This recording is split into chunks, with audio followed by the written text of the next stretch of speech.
Position the back frame of the inverter on the iron sheet. Align the mounting holes and attach the inverter to the wall bracket, securing it in place with this accessory.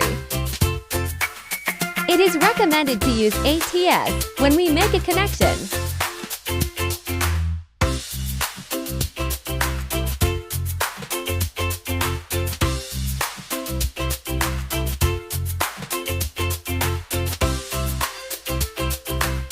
Grid connection.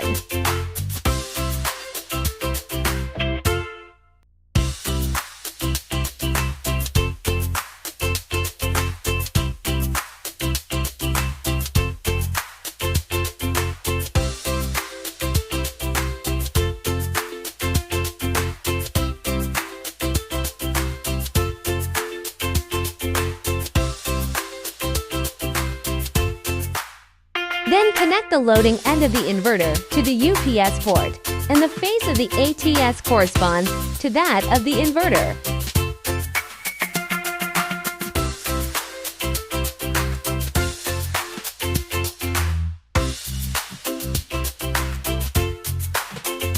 Insert PV.